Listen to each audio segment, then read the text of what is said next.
Filipenses, no capítulo 2.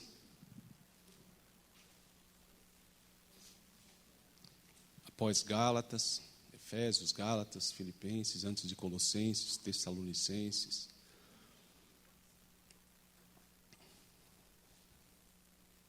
Capítulo 2. O versículo 13, a palavra do Senhor diz assim: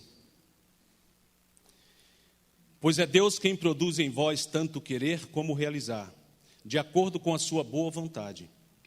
Fazei tudo sem murmuração nem contendas, para que vos torneis puro e irrepreensíveis filhos de Deus, inculpáveis vivendo um mundo corrompido, perverso, no qual resplandeceis como grande astros do universo, retendo firmemente a palavra de vida, para que no dia de Cristo eu tenha motivo de me gloriar, no fato de que não foi inútil, que corri e trabalhei.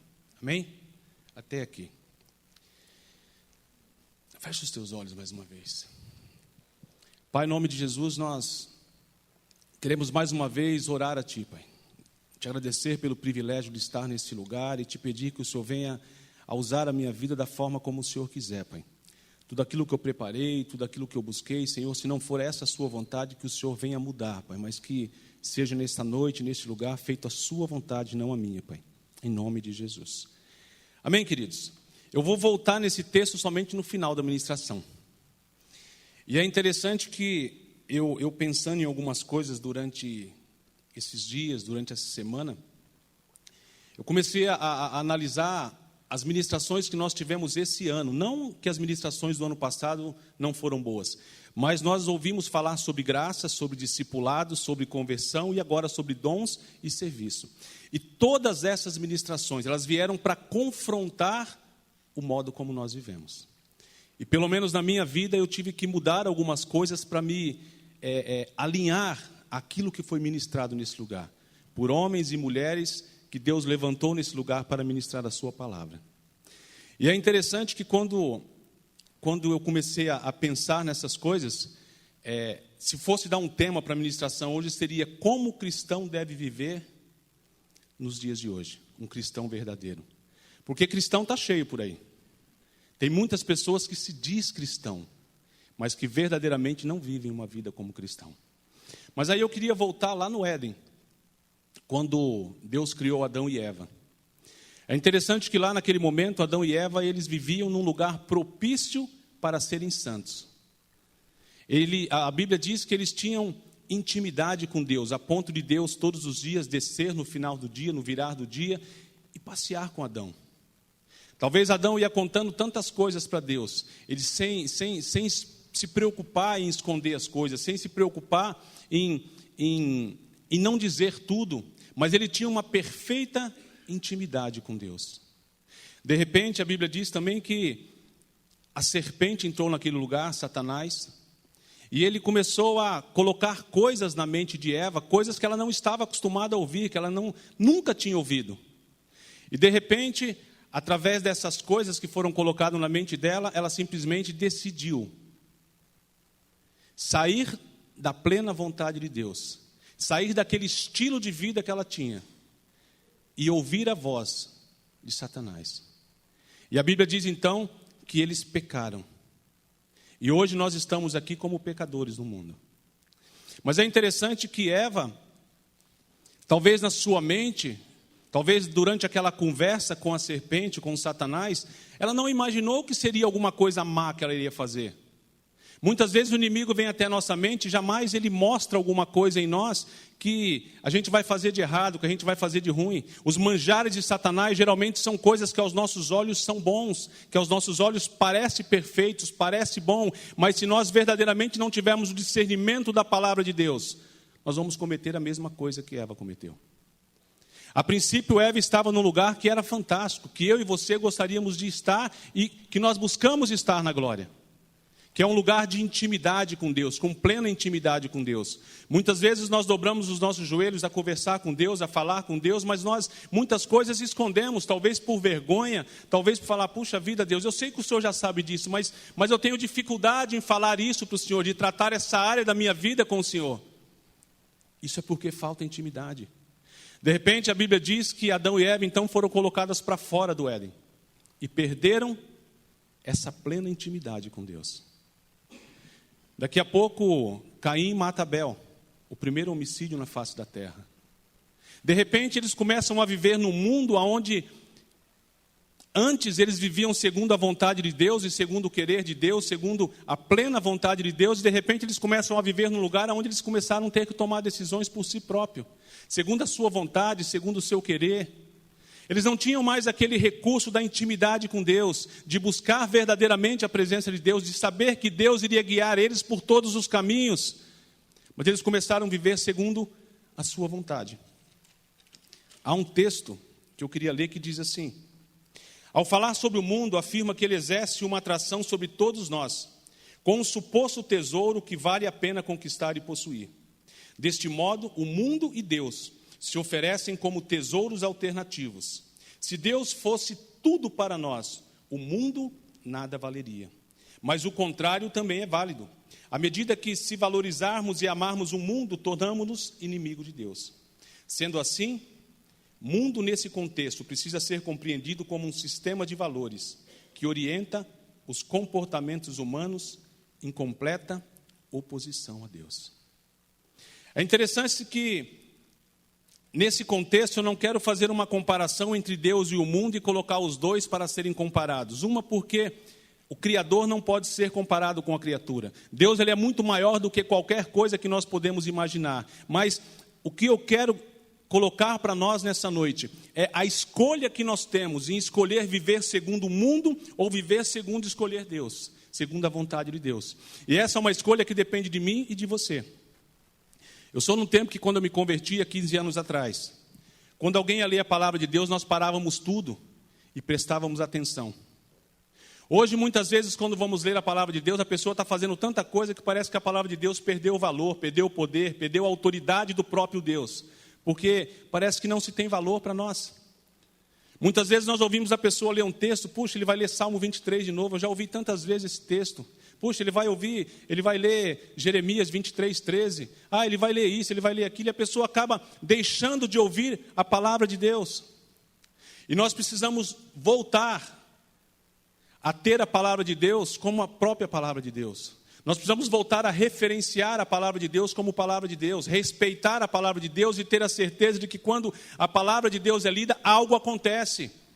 As coisas mudam, as coisas são transformadas segundo o poder que há na palavra de Deus. Nós precisamos voltar a esse tempo. Precisamos voltar a um tempo de que, quando vamos orar, temos que ter a intenção de buscar a Deus, de falar com Deus, e temos a certeza de onde quer que nós estejamos, Deus vai ouvir nós falar quando nós buscamos Ele em oração. Nós precisamos voltar a essas práticas.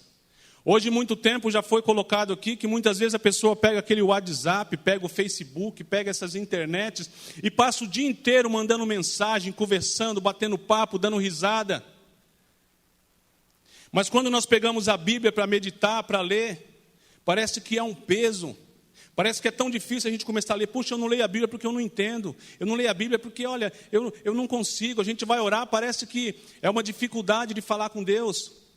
Nós precisamos voltar a ter intimidade com Cristo, com o Criador. Precisamos ter prazer em buscar a Ele.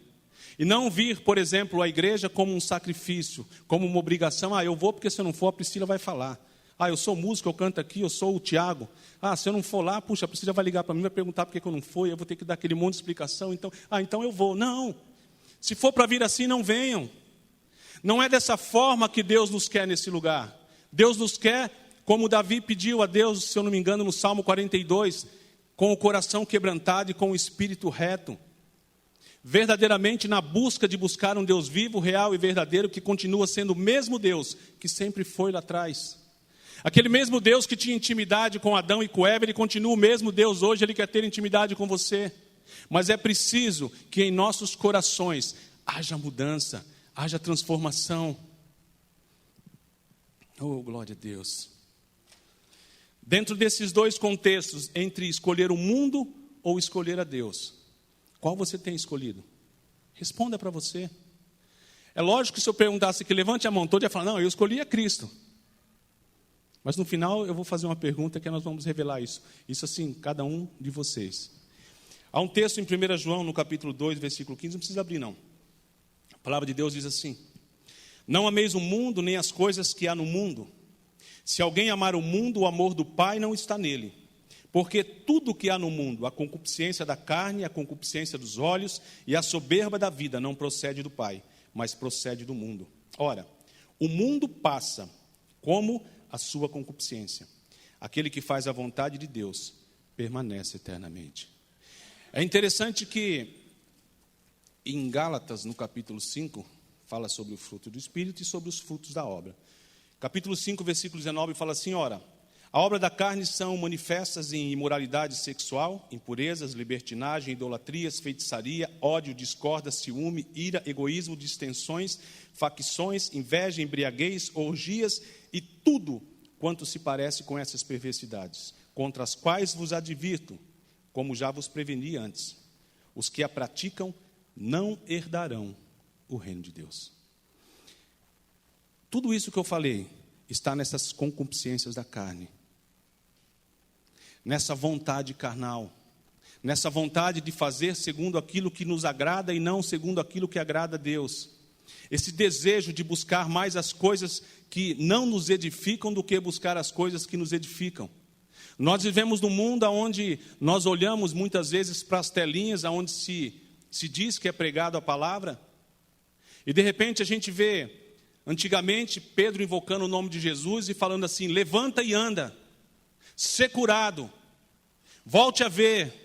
E o nome de Jesus era invocado dessa forma. Hoje parece que o nome de Jesus é invocado para que você seja próspero, para que você troque o seu carro, para que você faça tantas coisas que eu olho para a Bíblia e não vejo esse tipo de prosperidade. Mas a prosperidade que eu vejo, falando biblicamente, é que Deus quer que nós voltemos a ser íntimo com Ele, para que nós possamos gozar de todas as coisas que Deus tem preparado para nós. Mas muitas vezes nós não vivemos essas coisas porque nós continuamos fazendo a nossa vontade e o nosso querer. De repente eu vejo lá em Gênesis no capítulo 6, Deus ficando tão triste com a humanidade que Ele mesmo havia criado, que de repente Ele extermina todos, deixando apenas Noé e sua família. É interessante que no texto de Gênesis 6, Deus fala assim que olhou para a terra e viu somente Noé como justo e íntegro. E eu fiquei a pensar comigo hoje na firma, eu falei: puxa, se Deus olhasse para a terra e me visse, como é que Ele ia me ver? E eu fiquei refletindo sobre essas coisas. Porque muitas vezes nós podemos vir à igreja, se mostrar às pessoas, por exemplo, existem casais que muitas vezes vêm à igreja, vêm de mãozinha dada, vêm abraçado, mas quando sai daqui nem na mesma cama não dorme. Tem pessoas que saem daqui como pai e filho, mas eles não se conversam há mais de mês. Mas são cristãos, são firmes na fé. E quando eu ouvi palavras sobre graça, sobre discipulado, sobre conversão e agora sobre dons e serviço, eu vejo que nós precisamos renunciar à nossa vida, tomar a nossa cruz e viver segundo a palavra de Deus. Aí a gente fala: é fácil? Não, não é fácil, mas é possível. É possível. Porque Jesus viveu nesse mundo em carne e Ele nos mostrou como deveríamos viver. De repente a gente fala: puxa, mas Ele era Deus. Mas era Jesus, era o Messias, era o Agnus Dei, era aquele que tirou a salvação para todos nós. Mas Ele viveu em carne. Meu irmão, o que tem afrontado a sua mente? O que o mundo tem afrontado os seus sentimentos, a sua alma? No que você tem se deixado cair, se deixado viver? Quando nós olhamos para a palavra de Deus, o que tem confrontado a sua vida? Há muito tempo atrás, há uns 10 anos atrás, eu ouvi uma pregação do pastor Ricardo, falecido pastor Ricardo, da igreja Jeová Shammah, que eu vim. E eu lembro que ele ministrou assim: olha, a palavra de Deus, ela vem para confrontar o modo como nós vivemos. Ela vem para nos colocar novamente no eixo, que nós saímos tentando viver de acordo com a nossa vontade, tentando realizar as coisas nesse mundo de acordo com aquilo que nós podemos, e não com aquilo que Ele pode.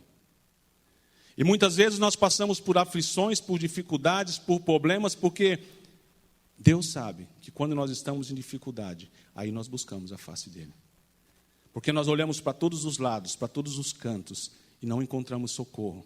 Aí nós começamos a buscar a Deus. Aí nós começamos a praticar, segundo Hebreus, no capítulo 1, capítulo 11, versículo 1. A fé é o firme fundamento das coisas que não se vê, mas que se esperam. A mesma coisa de falar assim, eu estou desempregado hoje, mas amanhã eu vejo que Deus está abrindo uma porta de emprego. E viver segundo essa certeza.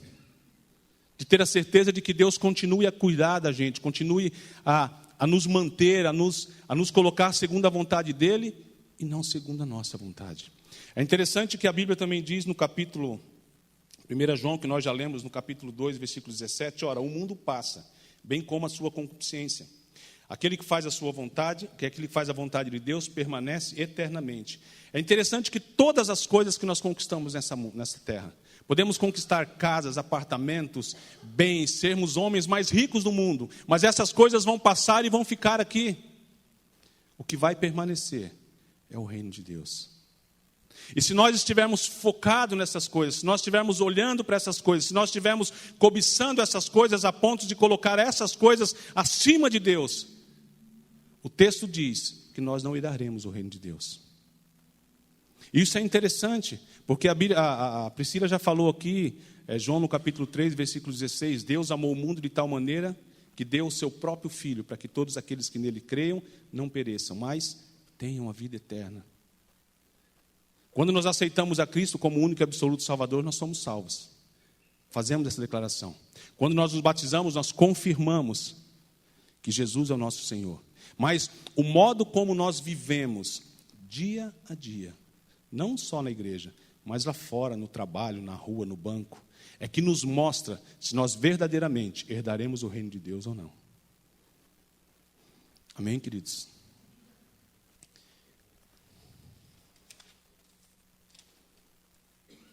É a primeira vez que eu não anotei as coisas hoje. Mas eu queria dar 3 exemplos de pessoas que obedeceram a Deus e 3 exemplos de pessoas que não obedeceram a Deus. A primeira pessoa que não obedeceu a Deus foi Jonas. Quem nunca ouviu a passagem de Jonas? Aquele que ficou dentro do grande peixe, que Deus mandou ele para Nínive, ele optou ir para Tarsis, ele começou... A Bíblia diz no capítulo 1, versículo 3, que ele fugiu da presença de Deus. Eu fico imaginando que enquanto nós estamos aqui buscando a presença de Deus, buscando a intimidade com Deus, Jonas teve uma oportunidade de fazer a vontade de Deus, mas ele simplesmente fugiu da vontade de Deus. Desviou-se no caminho, optou por a vontade dele.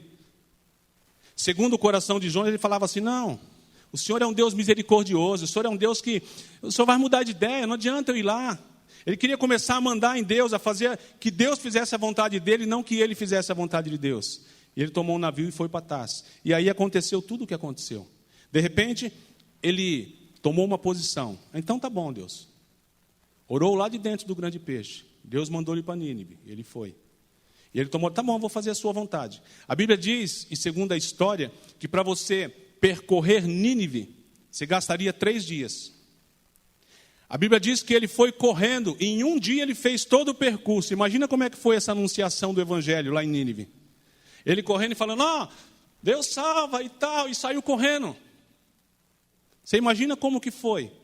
Mas essa ministração não foi segundo o poder dele. Mas aquilo que Deus tinha para Nínive aconteceu. Todo o povo se converteu e aquela cidade foi salva. Quando se obedece a palavra de Deus, as coisas acontecem. Deus te usa da forma como você é. Por exemplo, assim, às vezes eu vejo o Renato pregando e falo, caramba, que sabedoria, que conhecimento, que forma de pregar, o pastor Fernando. Eu falo, puxa, eu sou desse jeito assim, não vou chegar lá nunca. Mas não importa como você é, meu irmão, Deus quer te usar do jeito que você é. Não é necessário que você seja como aquele que você acha melhor para que Deus te use. Não, Deus não funciona assim. As coisas de Deus é diferente, o reino de Deus é diferente. Deus vai te usar segundo a sua vida, segundo o seu querer. Mas nós precisamos colocar verdadeiramente o nosso coração diante de Deus e viver segundo a sua palavra. Não segundo as coisas do mundo, não segundo aquilo que a gente tem ouvido.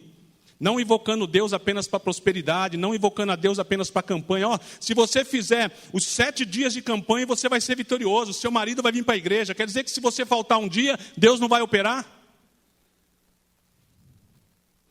E é assim que tem sido invocado o nome de Jesus lá fora. Mas nesse lugar, nós invocamos o nome de Jesus como Rei dos Reis e Senhor dos Senhores. Como aquele que pode todas as coisas, independente da nossa posição. Independente daquilo que temos, independente daquilo que sabemos, Jesus continua sendo Deus. Uma outra pessoa é Eva. Nessa situação de comer o fruto que não era para comer, Eva simplesmente se desviou daquilo que Deus havia dado para ela, que era viver segundo a sua vontade. Toda a intimidade que ela tinha com Deus foi perdido por uma vontade própria. Eu fico imaginando como nasceu isso no coração de Eva. Segundo as palavras, ela estava no lugar santo, no lugar perfeito, no lugar onde a glória de Deus exalava em todos os lugares. Nós, eu e você, vivemos num mundo onde só existe coisas erradas lá fora. Mas nós muitas vezes nos achamos, não, eu não vou cair, eu sou firme, eu não preciso ler a Bíblia, eu não preciso orar, não, eu sou do louvor, eu prego a palavra, eu subo as paredes, eu pinto a casa de Deus, não, eu não vou cair. Meu irmão, a Bíblia diz que os anjos estão ao nosso redor, mas ao nosso derredor existem demônios, 24 horas por dia, olhando. Se eu talvez pedisse para alguém dar um testemunho aqui, vem dar um testemunho aqui de alguma coisa que aconteceu na sua vida que você não esperava, alguma coisa de ruim. Eu creio que todos levantariam a mão. Aconteceu uma coisa assim na minha vida, Pri, que eu não esperava. Eu não achava que ia acontecer assim. Satanás armou uma cilada, armou um laço e eu caí de um jeito que eu não imaginava. Uma outra pessoa que não obedeceu à vontade de Deus foi Davi. É interessante que Davi tinha o coração segundo o coração de Deus, amém? Ele era um guerreiro. Davi ele era aquele homem que derrotou o gigante Golias, na qual nenhum dos exércitos de Israel, nenhuma pessoa ali teve a coragem de se levantar e ir lá guerrear contra aquele gigante. Mas Davi foi. Diz a palavra de Deus que quando Davi chegou ali para levar comida para os seus irmãos, ele começou a ouvir aquele homem grande lá afrontar Israel. E de repente ele falou, mas vocês não vão fazer nada? Vocês estão todos escondidos aqui? Eles estão afrontando o Deus de Israel, o Deus que nós servimos. De repente ele foi tentar colocar uma armadura, a armadura ela dava 2 dele. Mas ele foi na força do Senhor contra aquele gigante. E ele venceu, e ele derrotou, e ele colocou em terra aquele que estava afrontando o Deus de Israel. Mas o interessante é que esse mesmo homem, ao passear no seu palácio, ele olhou para uma casa que talvez, com certeza, era do lado do palácio e viu uma mulher tomando banho. A Bíblia diz que era uma mulher formosa, de nome Batseba. E de repente o seu coração se encheu de desejos. Um homem que tinha o coração segundo o coração de Deus. Ele olhou e falou, nossa, eu sou o rei, eu posso possuir. E ele foi lá e mandou chamá-la. E teve uma relação sexual com ela. O interessante é que essa mulher engravidou dele. O seu marido, Urias, é Urias ou Uzias? Urias, eu sempre confundo Urias com Uzias, mas é Urias. Uzias era um rei. Mas Urias, então, ele mandou que Urias voltasse para sua casa, para que ele passasse a noite com a sua esposa, para que aquele filho ali não fosse declarado que era de um outro homem, mas sim do seu próprio marido. Só que ele não quis. A Bíblia diz que ele ficou deitado na porta do palácio, porque ele queria servir ao rei. De repente, esse rei ele manda Urias para a guerra e manda com que todos os seus soldados que estavam ali se afastem, para que o exército inimigo pudesse vir e matá-lo, para que ele pudesse morrer em guerra. E esse homem que tinha o coração segundo o coração de Deus, ele peca, ele erra, ele sai da vontade de Deus. Meu irmão, por mais que nós oremos, por mais que nós busquemos a presença de Deus, a Bíblia diz para nós vigiarmos e orarmos incessantemente. 2 Tessalonicenses 2,17 diz, orai sem cessar, busque a Deus em todos os momentos, principalmente naqueles momentos em que você ache que está tudo bom, que está tudo bem. Não tem esses momentos que a gente abaixa a guarda, não, aqui, essa posição aqui está tranquila, hoje eu não preciso orar, não, hoje eu estou de boa, é ali que você vai ser atacado. E aí você não sabe nem por onde veio, como disse o pastor Fernando, chega a ser até injusto, porque se eu vou lutar com o Tiago, eu vou falar, vamos lá para fora, vamos resolver uma situação, a gente vai brigar, se ele fizer assim, eu sei de onde está vindo o soco. Aí eu me abaixo. Mas no mundo espiritual você não enxerga. Quando vem as coisas, quando vem as situações em nossas brechas, nós não enxergamos de onde vem. E geralmente nós percebemos quando já caímos, quando já aconteceu. Por isso que nós precisamos orar e vigiar. Mas eu queria falar rapidamente de 3 pessoas que ouviram a voz de Deus e que obedeceram a Deus. A primeira é Raabe, que está lá em Josué no capítulo 1. Raabe era uma prostituta, que na sua época ninguém dava valor. Que na sua época ela não podia, ela morava em cima da muralha de Jericó. Essa mulher ela não podia ir no horário de pico fazer uma compra, porque ela não era bem recebida. Essa mulher ela não era bem recebida na sociedade, não era bem recebido em nenhum lugar. Mas de repente ela teve uma oportunidade. Vieram 2 espias, e esses espias vinham sondar Jericó para destruir Israel. Vinham da parte de Deus. De repente, então, essa mulher, ela guardou esses 2 e fez um acordo, fez uma aliança com eles. Olha, eu guardo vocês 2, eu escondo vocês 2 para que o rei de Jericó não te ache, mas eu quero que você salve a minha vida e da minha família. Então, tá bom. Ela desceu, os 2 desceram pela escada. Interessante, quando o exército de Israel veio e destruiu toda a cidade, a única família que ficou viva foi a família de Raabe. É interessante que a única oportunidade que ela teve de ouvir a voz de Deus e de fazer segundo a vontade de Deus, ela fez. E ela foi salva. Diz o texto mais para frente que ela casou com um homem chamado Salmão, um príncipe de Israel. E essa mulher, prostituta, nas mãos do mundo, na vontade do mundo, ela não valia nada. Mas nas mãos de Deus, ela passou a fazer parte da genealogia de Jesus Cristo de Nazaré. É interessante que as coisas que não valem nada para o mundo, nas mãos de Deus, fazem diferença. Talvez você se ache assim, puxa, mas eu sou um coitadinho, Samuel, você não conhece a minha vida, Deus nunca vai me usar. Vai, quebrando seu coração na presença dEle, que você vai ver a diferença que vai ser a sua vida. Independente da circunstância, querido, independente da maneira como você viva, quebrante o seu coração na presença de Deus e volte à intimidade com Deus. Uma outra pessoa é Ana. Ana era a esposa de Eucana. E naquele tempo, os homens poderiam ter mais de uma mulher. Naquele tempo, hoje não. Naquele tempo podia. E Eucana era um homem que ele tinha Penina e Ana como esposa. Penina tinha vários filhos, mas Ana ela era estéril. Ela não podia ter filho.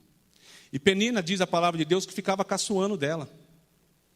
Assim como a gente fala assim, puxa, Denilson, você está feinho hoje e tal. Ficava esse tipo de brincadeira, de coisa. E ela ficava humilhada, porque naquele tempo a mulher ela servia para gerar filhos e filhos homens. E Ana não podia ter filho.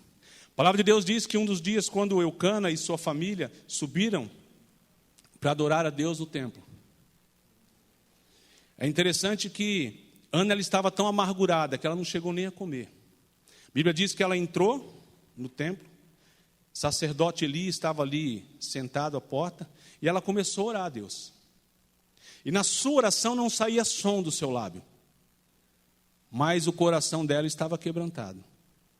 Mas a presença de Deus estava ali com ela, e ela começou a orar, começou em pensamento, a clamar o Deus vivo, real e verdadeiro. No coração dela era o único que poderia mudar a sua situação.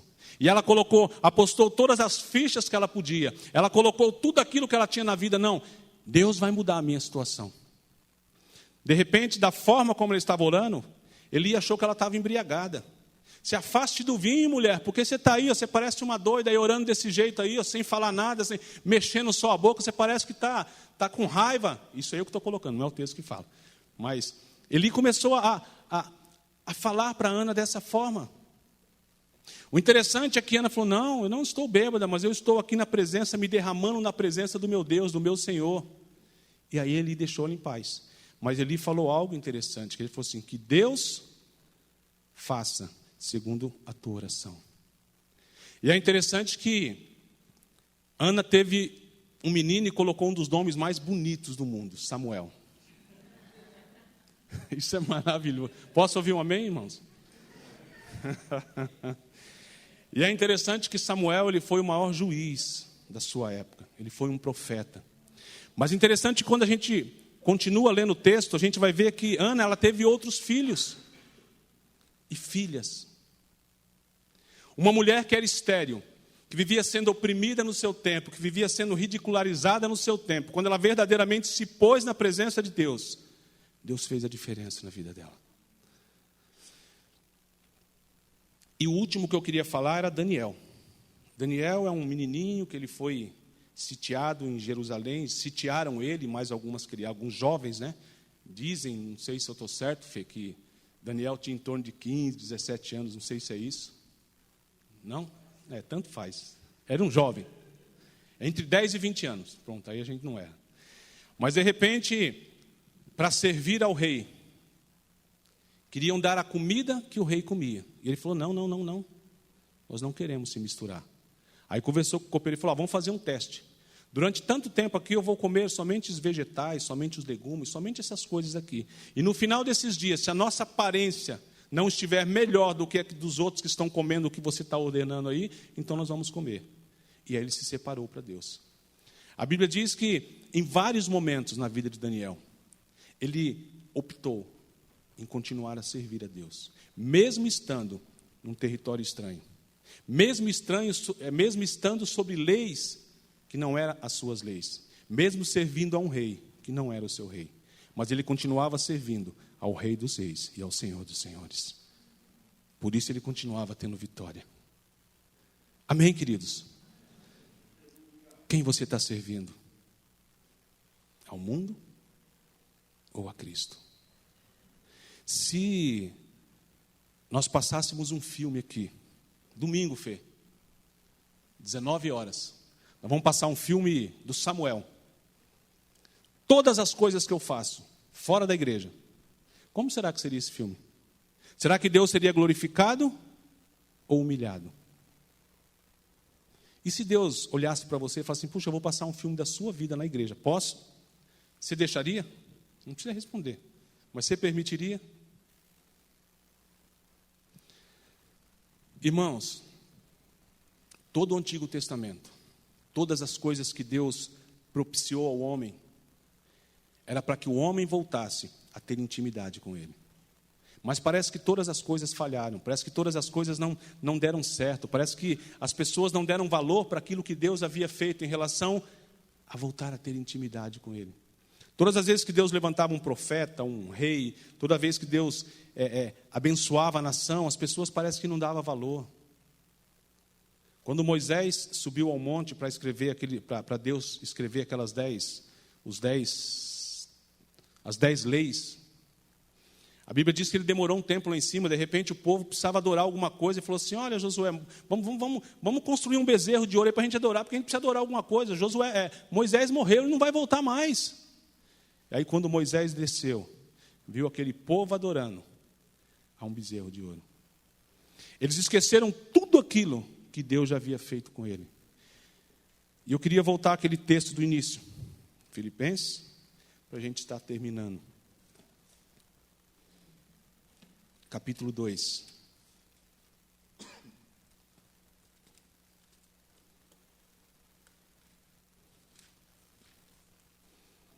Versículo 13 ao versículo 16.